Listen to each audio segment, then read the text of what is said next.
Hello and welcome back to the Golf Ireland podcast. I am Stephen Murphy, one of your co-hosts. I'm here with my other co-host, Valerie Wheeler. Valerie, how are you this week? Good. How are you? Flying it. How's things? Good, yeah, good, not too bad. Yeah, summer it's getting warm here in Galway, but it's still very windy and wet. At the same time, it's weird weather. It's very hard to dress for, but I think that's just it's not really until July and August really that it gets proper nice. So we'll wait till then. But golf is very mixed for me personally, Valerie. Again, playing well in a lot of areas, and I'm still cannot keep my driver on the planet. So still working hard on that. We'll get there in the end. But look, it said if it was easy, no one would do it. Do you know that's kind of the way I'm treating it. But how are you? We've got some bad news, I suppose, to break on the podcast, do we? Or some negative news? I actually got out golfing last week myself for South Liberties Classic in Ballyliffin, but I could only do a few holes because currently I am training for the Dublin Marathon, but I am after picking up an injury. So this is my latest fashion accessory. If anyone is listening to the pod, you need to go check out the video online at the moment, see what kind of contraption I have on my leg at the moment. Yeah, But it's not a Louis Vuitton heel, if that's what you're thinking. It's not a bit no. bit bulkier than that. It's a boot. So I have hurt my leg and I suppose the marathon it is a bit of a setback if it comes to training to the marathon. So all tips gladly welcome on how I can get back to full fitness in time to be able to run that marathon. I suppose I have less than 5 months now. I have 4 months, I think, and this injury has set me back a couple of weeks, but hopefully I'll be back on track soon. I'm still not ruling out the marathon, so I'm still gonna see can I do it, which is probably madness. But in my head, I'm like, no, I'll be fine. I'll be back running. That's the attitude to have, though. You got to stay positive, or else it would be miserable. But I think you need to get yourself over like Kenya, Ethiopia, do some high altitude training. I think that's Ah, the only. So maybe Golf Ireland will ship you over there for a while. Who knows? Let's see. We'll ah. ask. Let's do the pod live from there next week. Me, you, Oh, and the boot. not yeah. Three co-hosts now. This is getting crowded really quick. No, that's yeah, obviously not great news, but yes, again, talk about already a redemption arc. I can see it now. It's going to be fantastic. And yeah, another storyline to keep track of. But yeah, you'll be back to your best in no time. But let's look ahead to this week's guest, Valerie, a very very important guest, I would say, on this week's episode. Can you give us a little bit of a heads up of who we're going to be chatting to? Yeah, so we're chatting to Deborah Madden. She is the Quality, Diversity and Inclusion Manager for Golf Ireland. She's going to be telling us about everything that she, I suppose, has organised and that she's going to organise, and it's all part of being, I suppose, included in equality. And I must say, Deborah is fantastic, and she's fantastic at what she does in her job. So this is a really, really interesting chat that we have.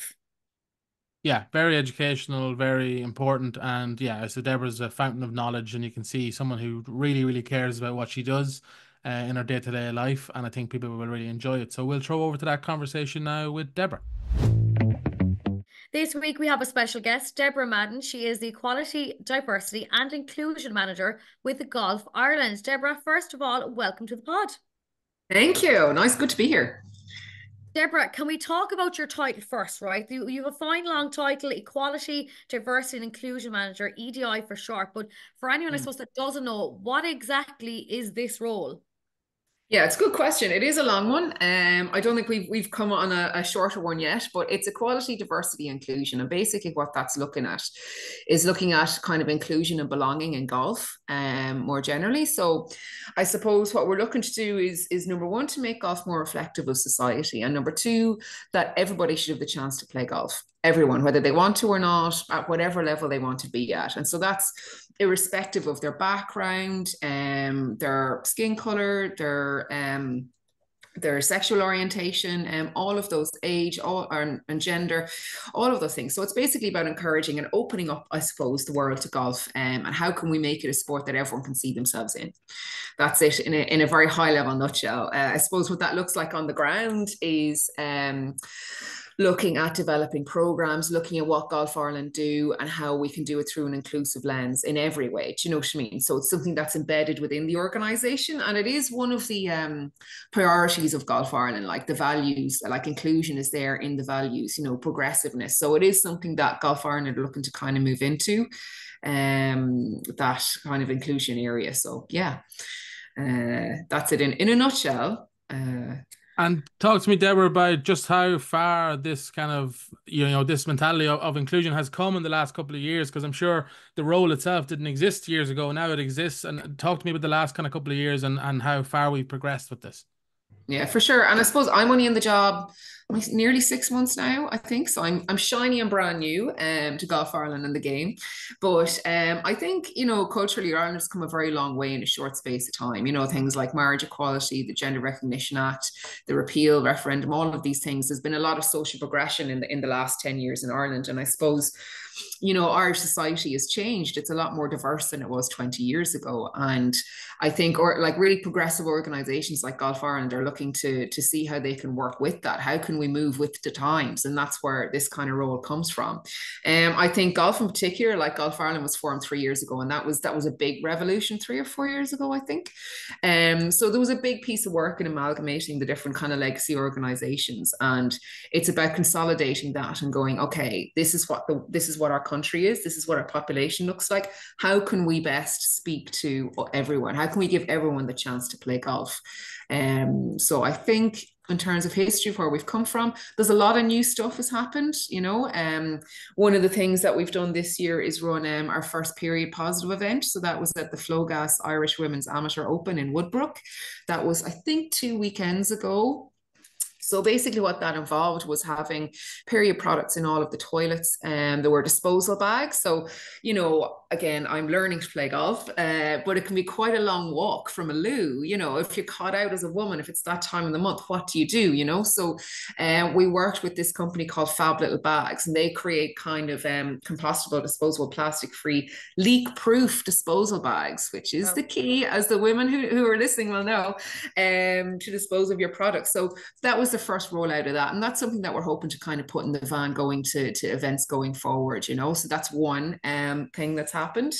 There was Putt In Pride on Tuesday night, which was our first foray into supporting the queer community, and I suppose overall, the approach that we're taking, and the approach that I would take, is an intersectional approach. So what that means is that each person contains so many different identities, right? So I'm white, I'm a woman, I'm working class, I'm queer, I have a disability. So we're not single issue people. So when we think about inclusion, I think there's a tendency to put each area like, this is a queer space, this is a place for people of color, this is a place for women, etc., etc. But we're looking to kind of bring everything together at the one time. So running these initiatives, yes, you have to call out those target communities, but it's also a way of bringing people into the sport. Do you know what I mean? Instead of having them kind of orbiting, this is your little space for your group here, it's like, this is golf and everyone can see themselves in it. So the Putt In Pride, which was on Tuesday night, was our first step in that direction for people from the queer community. So it happened in Leopardstown Golf Course. We did training with all of the staff and the facility from Shout Out, who were an amazing queer advocacy and training group. And we had kind of a social golf event. So there were like 3 PGA pros there. Well, 2 PGA pros and a coach there on the night. There was Maria Dunn there to test herself against, which is a stern test, I think, for anyone. There was music. There were like some food and treats. And it was just a fun kind of social night, to kind of bring people into the game maybe who wouldn't normally have been there. So it's Pride Month this month of June, which is a really big deal in the queer community. And Putt In Pride got listed on the official event in Dublin Pride, which is awesome. So it got a really good reach, and it got a really good response, and people had all the crack. It was great. I managed to hit a ball, not once but twice, so I'm pretty proud of that. And some other people did too. So that's, I suppose, one example of the kind of programs that we offer. I mean, there's millions. There's growth on the green. There's kind of an upcoming program called Golf Like Me, hashtag Golf Like Me. So that's going to be coming out on the 1st of July. I suppose this is a bit of a preview of it.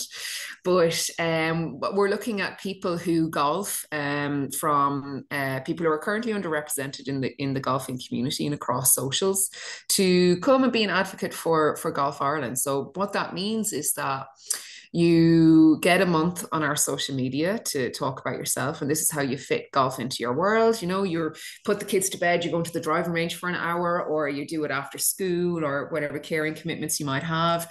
It's just storytelling. How do you tell your story in golf?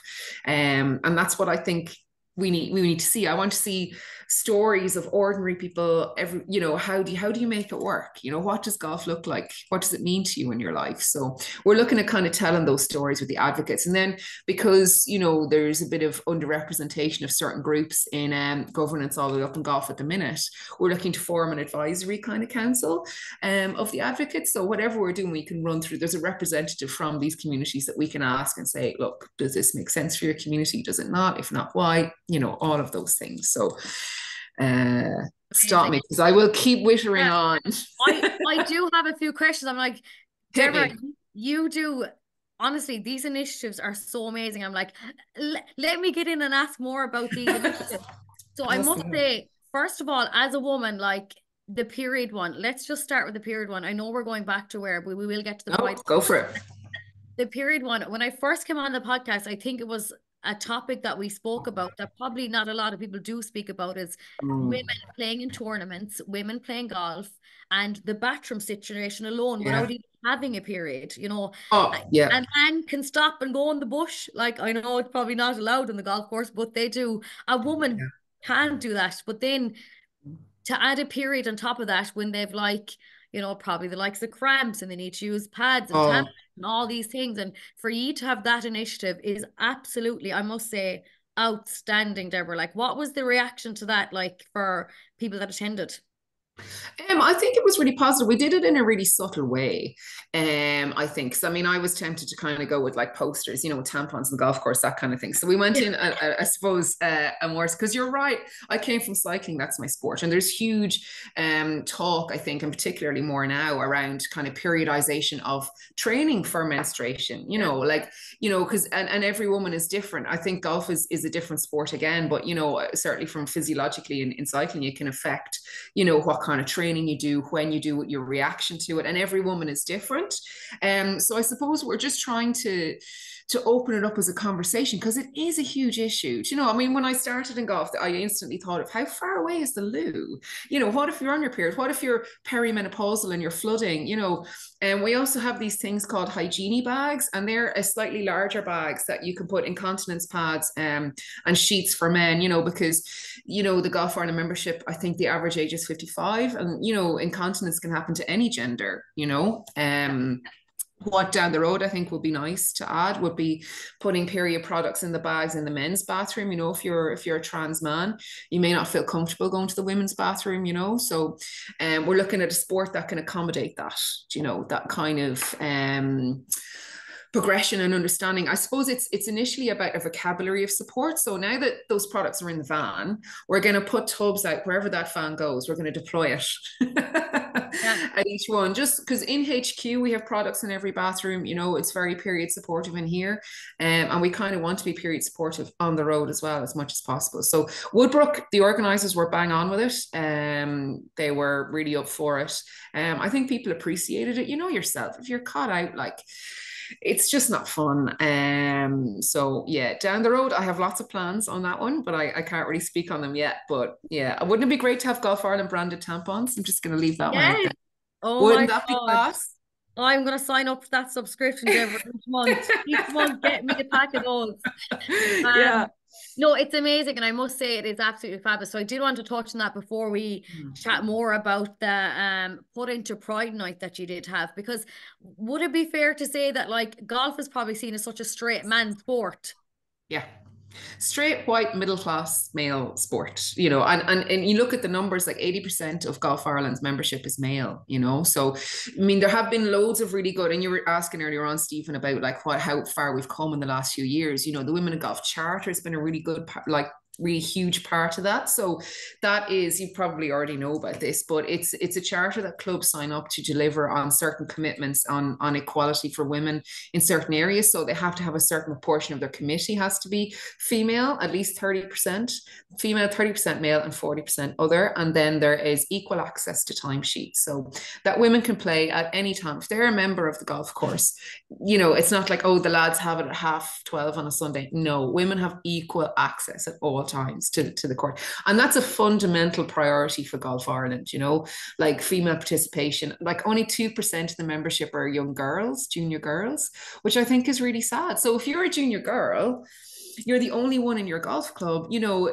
it's hard to connect with other girls in your area. So there's girls festivals that are happening in each province. This summer they've started in, I want to say February, March time.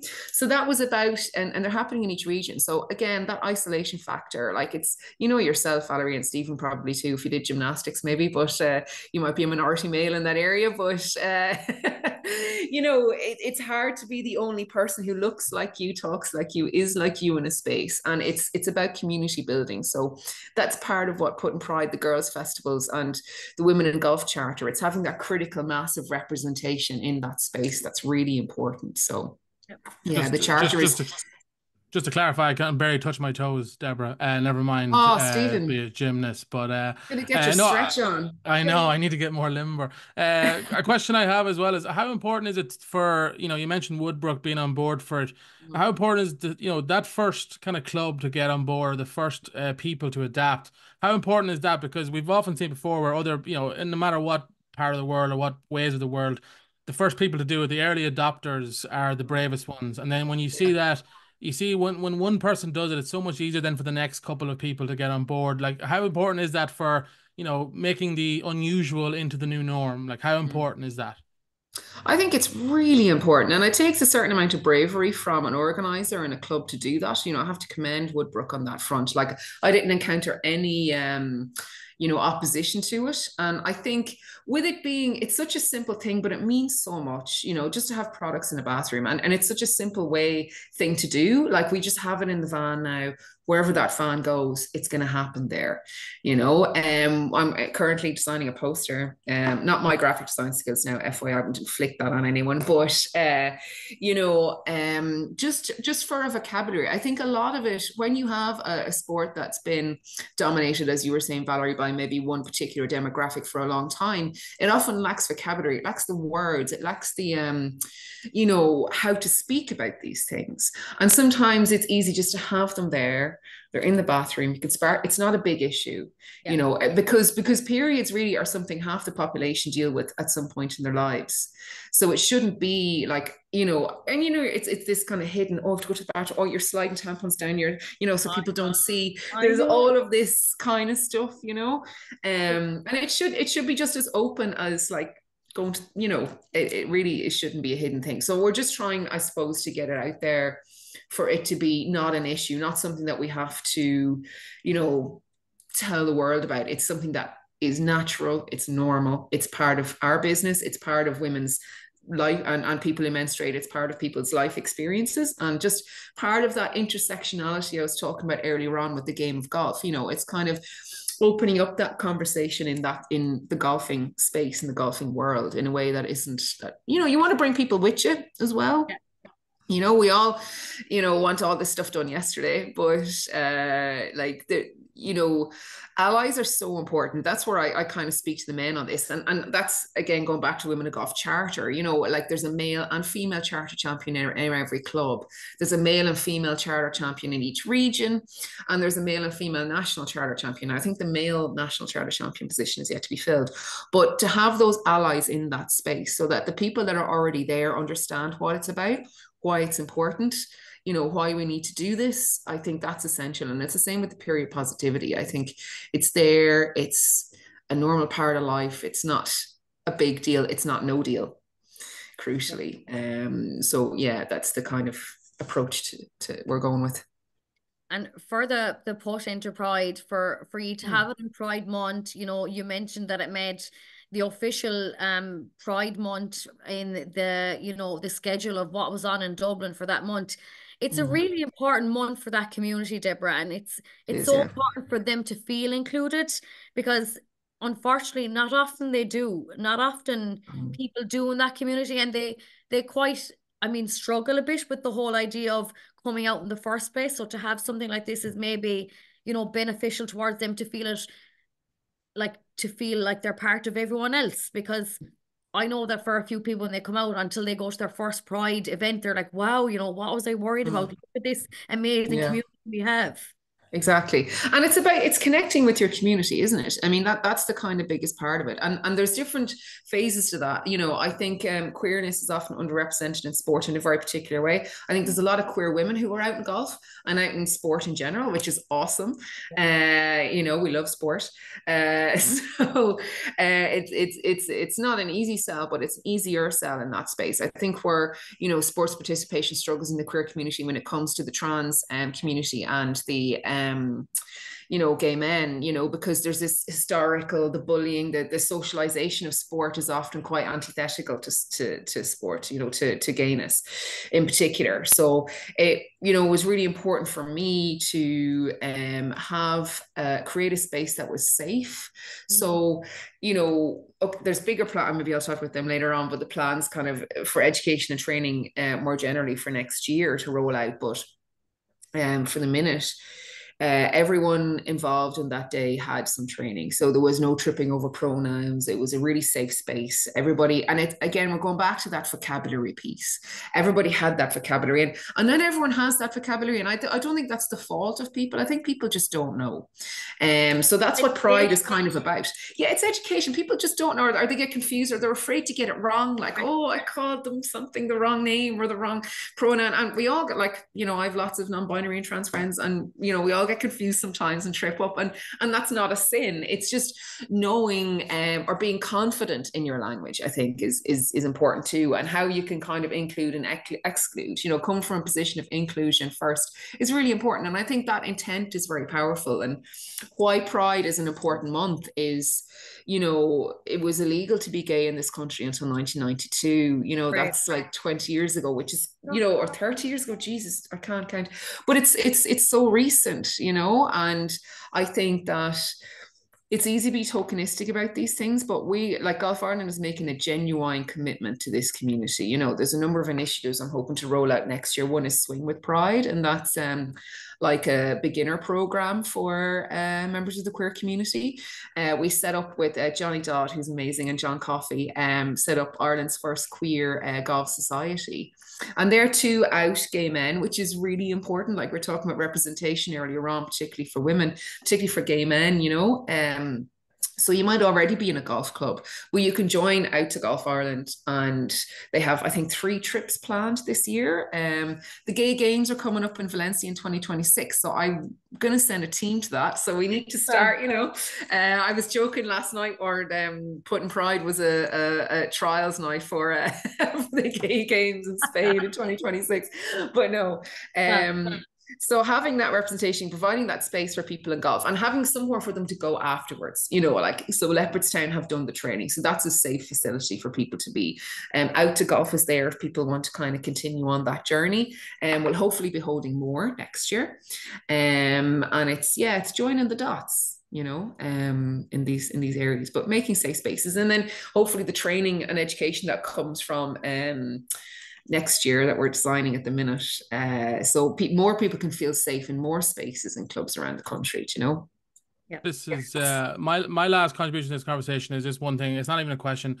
What are you're fantastic with the naming conventions. I have to say, all these naming are so good. You got Hygiene Bags, Putt In Pride, Gay Games. They're all so good. They're brilliant.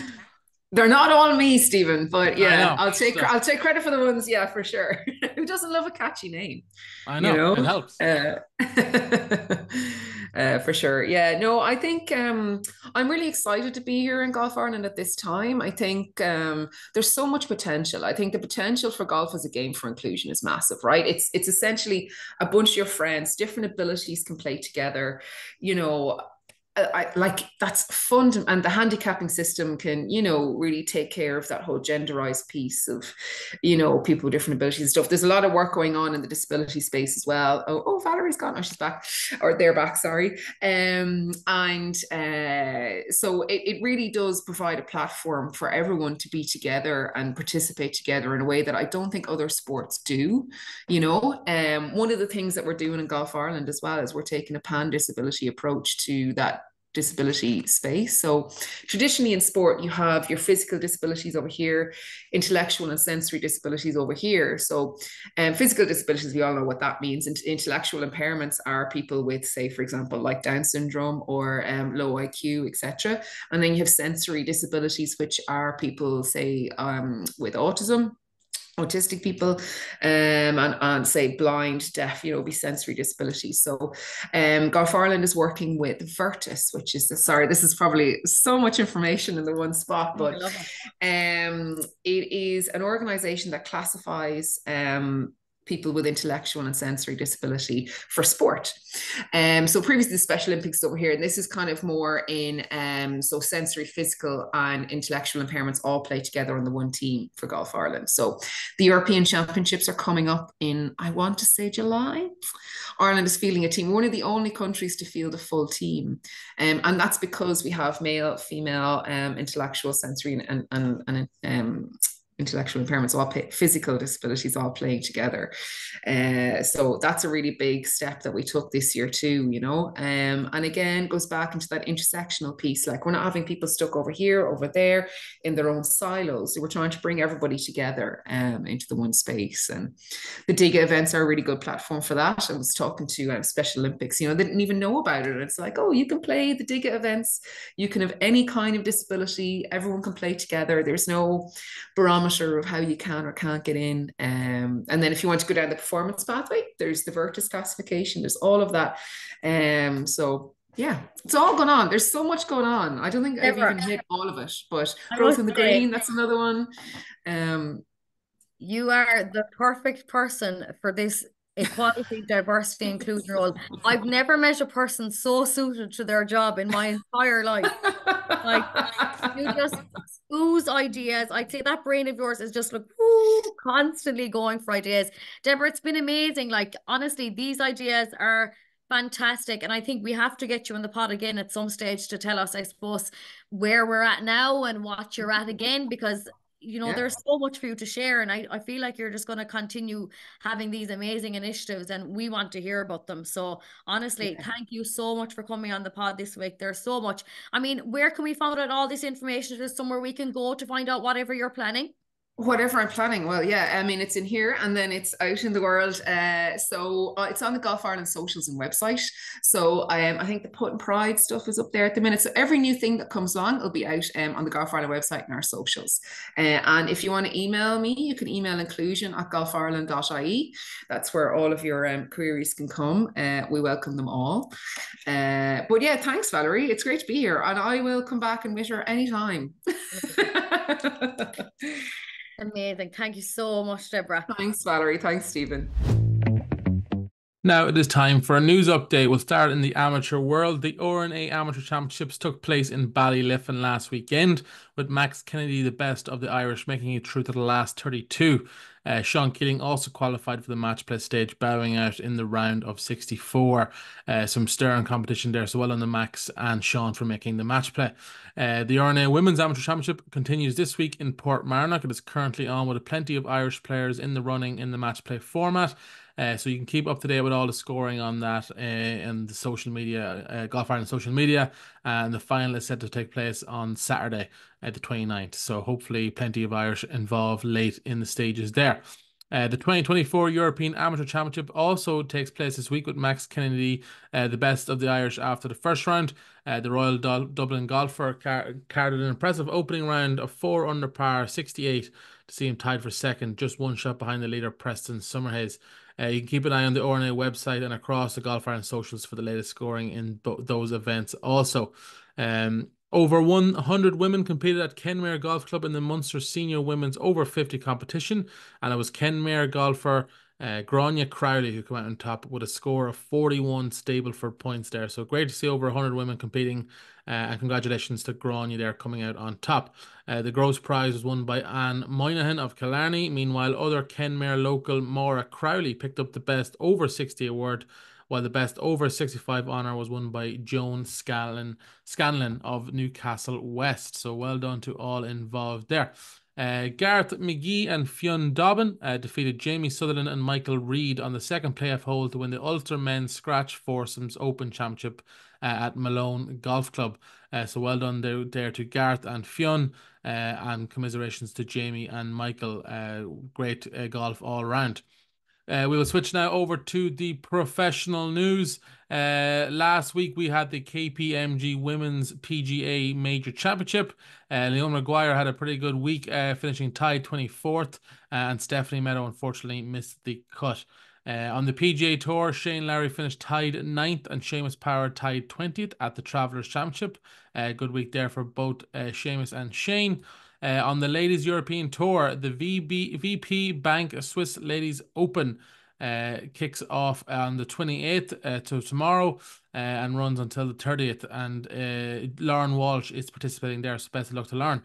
On the DP World Tour, Tom McKibbin finished 6th, and Gary Hurley unfortunately missed a cut at last week's KLM Open in the Netherlands. Tom is playing this week again at the Italian Open. On the Challenge Tour, Mark Power was the best of the Irish at the Open de Bretagne, with a tied 17th finish. Rory McGee and Alex Maguire finished tied 20th.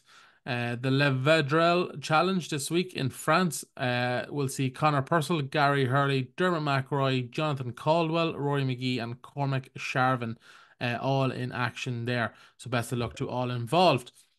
On the Alps Tour, the Aravel Golf Andorra Open this week is on. It kicks off today actually, and there'll be 5 Irish players in action there. Best of luck to all involved. And on the Clutch Pro Tour, Niall Carney was the best of the Irish at the Caversham last week with a tied 2nd finish.